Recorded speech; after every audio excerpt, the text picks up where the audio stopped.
pareció? ¿Qué más?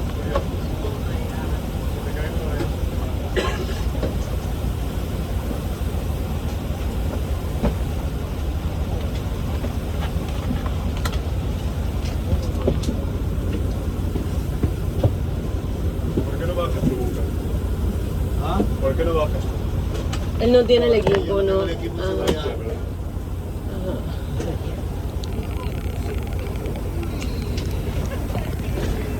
So guys, we are going to continue on our dock number 2. We are going north.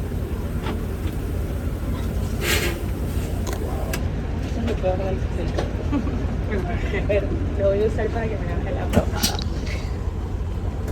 So when we arrive to the office, I will take you to our planning area so you can see how it is done, things there.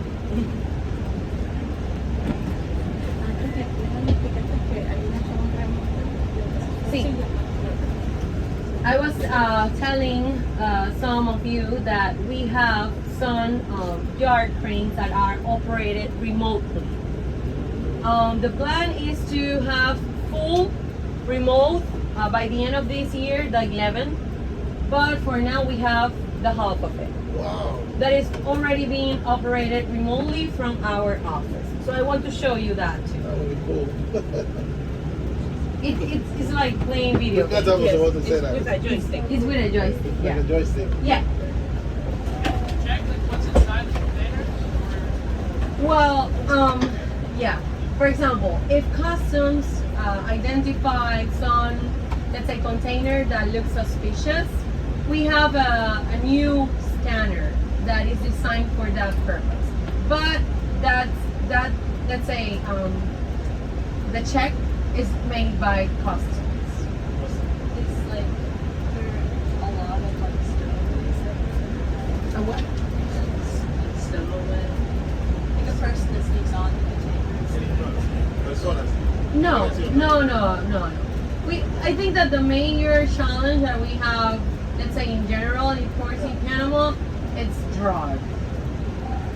Yeah, drug traffic. Would you say that happens on the regular? Not really, but it happens because we are, let's say, Panama. It's well located, so obviously it's so attractive for drug dealers, and that's why they use Panama to pass their drugs.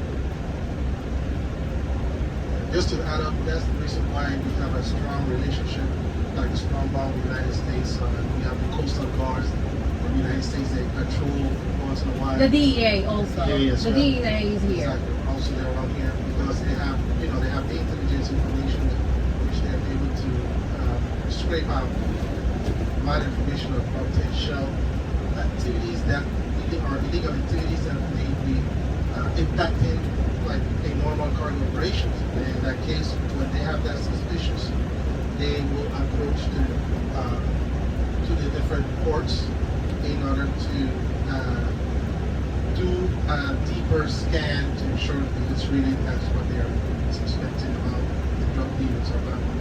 So in that case, that's the authority in charge of doing that, in collaboration with the ports company. There you go.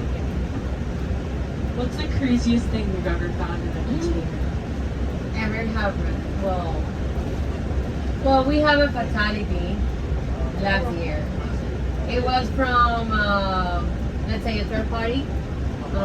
He was doing some work on a ship, and it was in February last year. It was obviously it's a loss. So yeah, it was like kind of a crisis for us. But obviously we cooperate with authorities and due to the investigations that were held, they realized that the persons were doing some things that they cannot do and still do it. So unfortunately that was yeah. But I think that crazy obviously is being aware of the threats that we have working here. There are a lot have employees that feel like too confident because basically they are used to be climbing a lot of stairs, working in heights, and we need to remind them that basically they need to take care of their own lives, that their family, they are waiting for them on their homes. So yes, so there's a lot of crazy things here, drugs, but obviously we don't focus on that.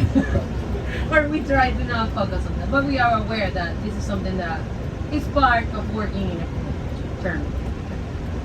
All right, I got a question. How many containers is this installation capable to handle? We have a capacity of 2 million of TEUs. Yeah. And PSA Panama is one of the 2 current ports that are located on the Pacific side of Panama City. So we are just us and the one in front. Yeah.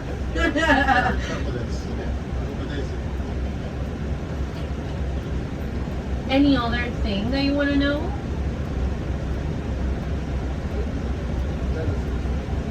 How do you organize the containers? Like, how do you know what's going on which ship and like when the trucks are off? Okay, How do you well, organize that? all the containers that you are seeing grouped here, they are grouped by priority.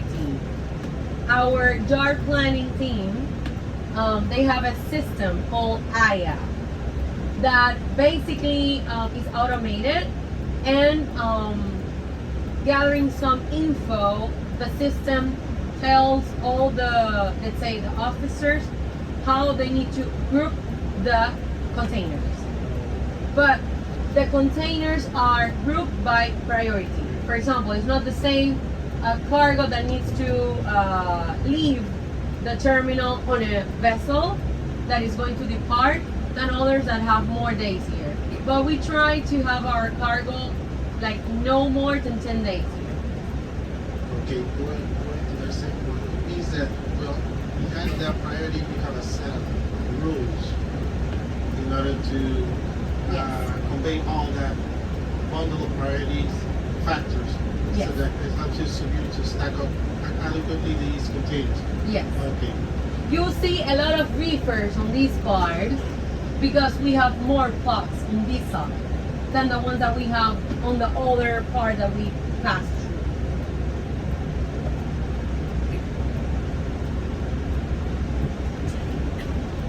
Who would be your top 5 customers in this case? That MSC. MSC. MSC is our, let's say, top client. Top client. And we also have other ship clients that came here, for example, ONE, which is the pink container that you are seeing. We also have Hapag-Lloyd. We receive also Jiangming, Hyundai, and one is missing. I'm trying to remember. Huh? No. No, it's MSC, ONE, Hapag-Lloyd, Jiangming, Hyundai. Hamburg? No.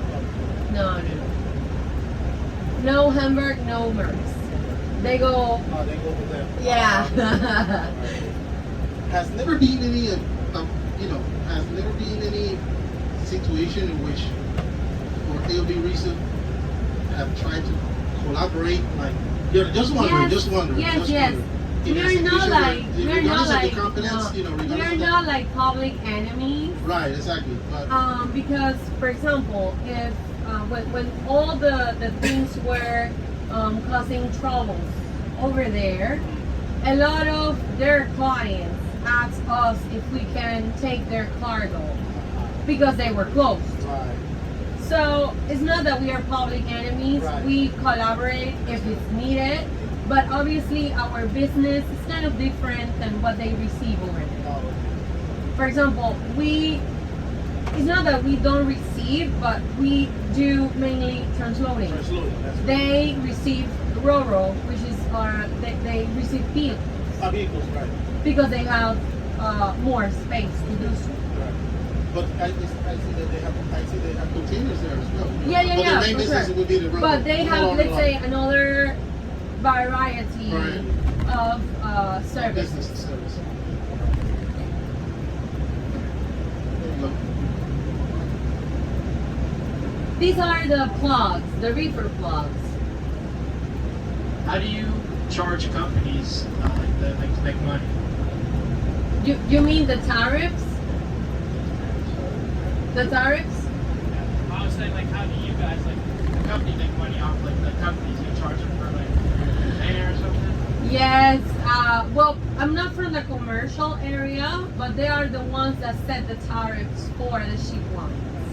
And for example, depending on the type of cargo, depending on the number of days that they will be here, depending on what is needed, basically that's the way that they set the tariffs to the ship lines.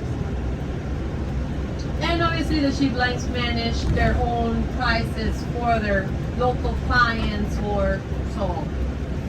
How did COVID impact the way you guys see things around here? Well, it impacts a lot because obviously we will not be able to work remotely. We were a port, so it needs to be done a lot of safety protocols to ensure our employee well-being at that time.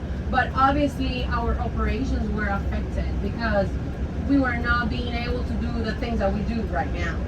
So I was not working at that time here, but as I know, there were a lot of challenges that they need to face in order to be able to.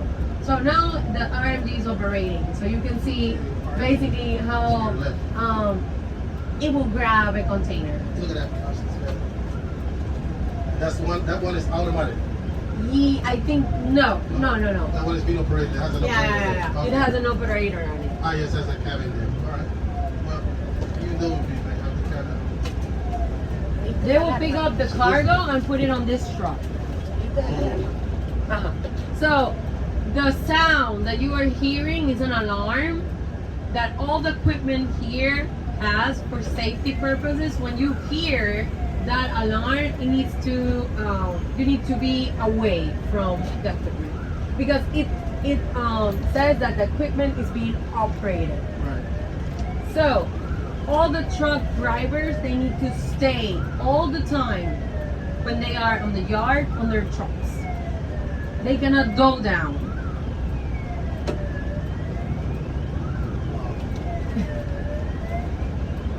Speaking of it, okay, there you go. Yeah, it's picking up.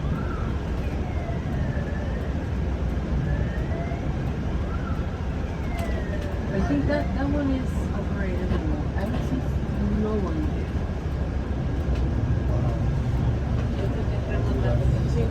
Sí, yo no veo a nadie.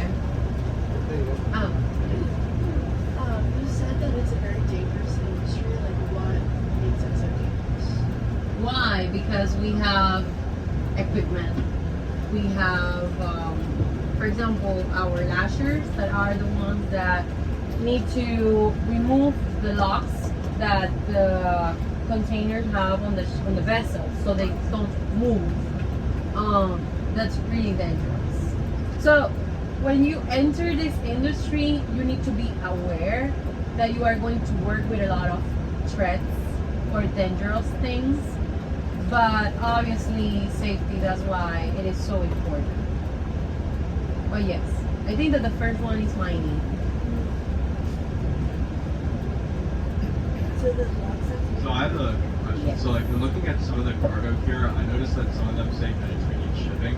Do you guys have like specific, do you guys like organize your cargo based on like specific geographic locations based on like priority?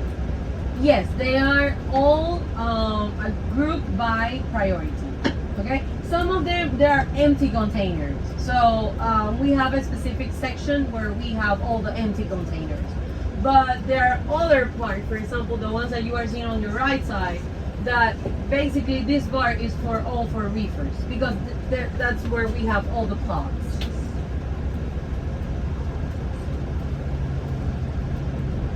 So some of them are by priority and other for spaces.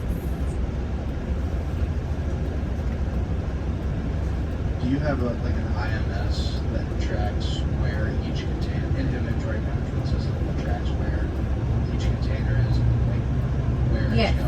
Yes, one of the key implementations that we started deploying from, I think it was December last year, was a system called telematics.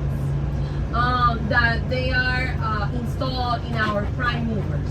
Basically, what telematics allow us is to know the exact locations of the PM, which is basically the one that we have on the back of the bus, and also it helps us to know if the driver is getting sleep. So it helps us on safety purposes too. But yes, all of the equipment have their own system, and the terminal has a system called GTOS that help us to operate all the equipment, all the cargo, everything here.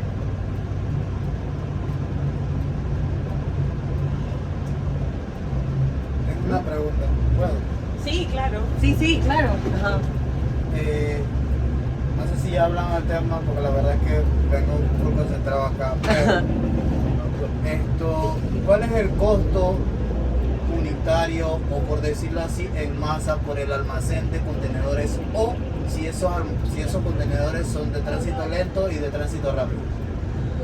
Bueno, mira, las tarifas depende de cuánto tiempo el contenedor va a estar aquí. Obviamente se le cobra a las navieras dependiendo del caso, pero digamos que eso no te puedo decir que son $25 por día, o sea, ese tipo de cosas no te lo puedo decir, pero básicamente depende del tipo de carga, depende del contenedor. Si te das cuenta, no todos los contenedores son del mismo tamaño, hay unos que son más pequeños, también depende si la carga se va a quedar, si va a salir, o sea, eso depende de muchas variables. Tiene variables, sí, debe ser. Tiene un setting de variables que es la que entonces es más o menos como lo que el canal de Panamá tiene unas variables para poder aplicar las tarifas de peaje. Total. ¿Cómo se dice fumigación? Fumigation. So we are going to pass through our fumigation area. Basically, all the cargo that leaves our port needs to pass through this. Okay, so we are going to be first.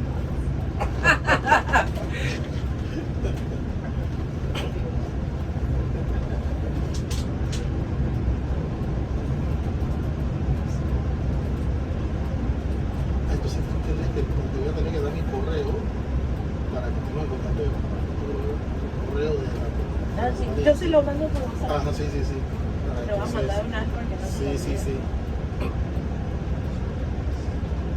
Viene Vanderbilt de nuevo. Ok. Me escribió Lori. Okay. Sí. Viene de nuevo en octubre. Ah, Ella súper. Sí. Ahí sí Así tenemos que- que coordinar bien la hora porque obviamente sabes que Sí. ese mes es súper lluvioso. Sí. Y la idea es que obviamente puedan... Bueno, exacto. Entonces lo que vamos a hacer es que pueda pedirles ahora que se quiten el equipo y Sí. vamos a entrar un momentito al área de planning Ok. para que ellos vean lo que ocurre ya en el back En office. el back office, ok. Alright. So I want to show you when we arrive to the office what happens behind. Like we have seen the operation part, but obviously we need to be able to see the planning part. So I will try to get someone from operations to talk to you and explain technical aspects of the operations. Okay? Chévere. Sí, todo bien.